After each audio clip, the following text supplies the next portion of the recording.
વડોદરા મહાનગરપાલિકાની વડી કચેરી ખાતે standing committee chairman doctor Shitalbhai મિસ્ત્રીની અધ્યક્ષતામાં એક બેઠક મળવા પામી છે। દર અઠવાડિયે મળતી સ્થાયી સમિતિની બેઠકમાં પ્રજાલક્ષી કામોનો ચર્ચા થાય છે અને વેગવત્તા નિર્ણયો લેવાય છે। આજ રોજ મળેલી સ્થાયી સમિતિની બેઠકમાં બે કામો ચડાવ મુદ્દે જ ચર્ચા કરવામાં આવતી। એફોર્ડેબલ હાઉસિંગ વિભાગના પ્રધાનમંત્રી આવાસ યોજના હેઠળ સમાવિષ્ટ કરેલા પ્લોટ ટીપી FP 45 મુજબ સયાજીપુરા ખાતે જ હાઈરાઇઝ ફ્લેટ ટાઈપ EWS ના બે કામોને પરત કરવામાં આવ્યા છે। પ્રધાનમંત્રી આવાસ યોજના ગુજરાત સરકારી શહેરી વિકાસ અને શહેરી ગૃહ નિર્માણ વિભાગના ઠરાવનું કામ મુલતવી રાખવામાં આવ્યું છે। અત્રે ઉલ્લેખનીય છે કે સ્થાયી સમિતિના સભ્ય બંદિશ શાહ દ્વારા સ્ટ્રીટ લાઇટ અને ટ્રાફિક સિગ્નલ લઈને સ્થાયી સમિતિના અધ્યક્ષ ડોક્ટર શીતલ મિસ્ત્રી તેમજ ડેપ્યુટી મ્યુનિસિપલ કમિશનર ભાવનાબાદ ઝાલાને રજૂઆત કરવામાં આવી છે। વડોદરા શહેરમાં આશરે 13-13.5 કરોડના ખર્ચે નવા ટ્રાફિક સિગ્નલો રાખ્યા, જેનાથી વડોદરા શહેરમાં ટ્રાફિકનું જે ભારણ છે અને દર ચાર રસ્તા પર જે ટ્રાફિકની સમસ્યા છે એ હલ કરવા માટે રાખ્યા। અત્યારે ટ્રાફિક સિગ્નલો લગાવ્યા બાદ પણ આ સમસ્યા હલ થવાને બદલે કદાચ વધી છે, તો એના સોલ્યુશન માટે અધિકારીને બોલાવીને એમને ચર્ચા કરી કે તમે જે કન્સલ્ટન્ટ નિમ્યા છે એ કન્સલ્ટન્ટ પાસે પ્રોપર તમારા ટ્રાફિક સિગ્નલો લાગવા જોઈએ। જે અમુક જગ્યાએ એવું છે કે ટ્રાફિક સિગ્નલો CCTV કેમેરા છે કે લાઇટના પોલની પાછળ છે એ આગળ લેવા જોઈએ એવી રજૂઆત કરી છે અને અધિકારીએ કીધું છે કે અઠવાડિયામાં અમે બીજા અધિકારી અને ટ્રાફિક શાખાના અધિકારીઓ સાથે બોલાવી અને એની ચર્ચા કરીને સોલ્યુશન। અટલ બ્રિજ પાસે આ પ્રકારની સમસ્યા પીક અવર્સમાં બહુ જ થાય છે, એટલે એના સોલ્યુશન માટે અધિકારીને સમજાવ્યું કે આ રીતે કરવાથી તમારા સોલ્યુશન, કેમ કે તમે જે એલેમ્બિક બાજુ જતો ટ્રાફિક છે એ મોડેલ ફાર્મની દિવાલ બાજુથી આવે તો આ બીજી ટ્રાફિકને અડચણરૂપ થાય છે, જેથી ત્યાં આગળ ટ્રાફિકનું જામ થાય। એટલે એવું સજેશન કર્યું છે કે મોડેલ ફાર્મવાળો રસ્તો છે જે સીધો જાય અને એના બ્રિજની પછીનો જે નાનો રસ્તો છે એ ખાલી રાઈટ પર વળે તો એ ટ્રાફિકનું હર્ડલ ના થાય, તો એ સમસ્યા હલ થઈ જાય।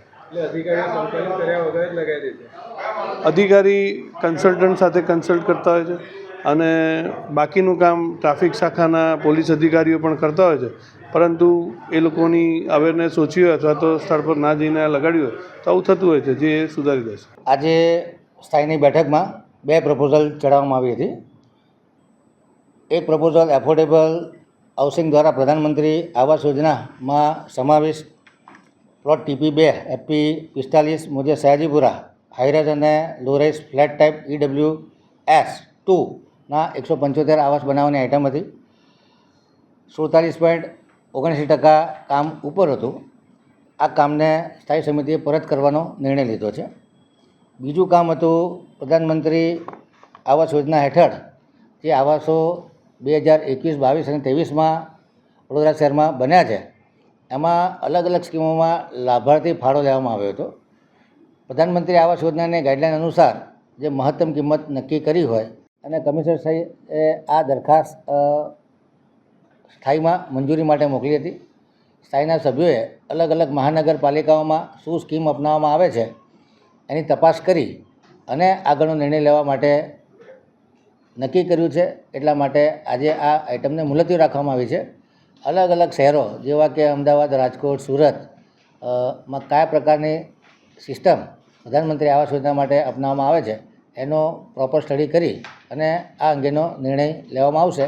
તો લાભાર્થી ફાળો છોડવાનું નક્કી કરવામાં આવશે તો કોર્પોરેશન પર લગભગ 18.25 કરોડની આસપાસનો 18.25 કરોડની આસપાસનું ભારણ આવી શકે એવું છે।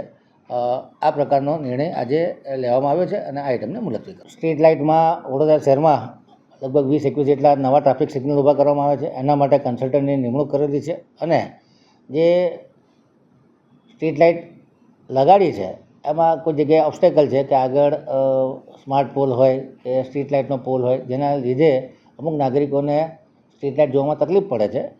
કન્સલ્ટન્ટ હોવા છતાં ઇજારદાર દ્વારા ભૂલ થયેલી છે, ત્યારબાદ થાંભલા ખસેડવાની જરૂર પડતી હોય છે। તો આવા કેસમાં કન્સલ્ટન્ટ પૂરતું ધ્યાન નથી આપતા એ બાબતની રજૂઆત સ્થાયીના સભ્યએ કરી હતી। ટૂંક સમયમાં ટ્રાફિક ACP, કન્સલ્ટન્ટ અને કોન્ટ્રાક્ટર તથા અધિકારીઓ સાથે મિટિંગ કરી અને આમાં જે કોઈ નાના મોટા કરેક્શન કરવાના છે અને કોઈ નાની મોટી સજા પણ કરવાની હશે તો કરવામાં આવશે। પણ આ બાબતમાં મેં એટલી હૈયાધારણા આપી છે કે જે કોઈ નાના મોટા કરેક્શન કરવાના હશે એના એક્સ્ટ્રા પેમેન્ટ કોર્પોરેશન દ્વારા ચૂકવવામાં નહીં આવે અને જો કન્સલ્ટન્ટની ભૂલ હશે તો એને પણ નોટિસ આપીને અથવા એની પર કોઈ શિક્ષાત્મક કાર્યવાહી કરવાની થશે તો કરવામાં આવશે.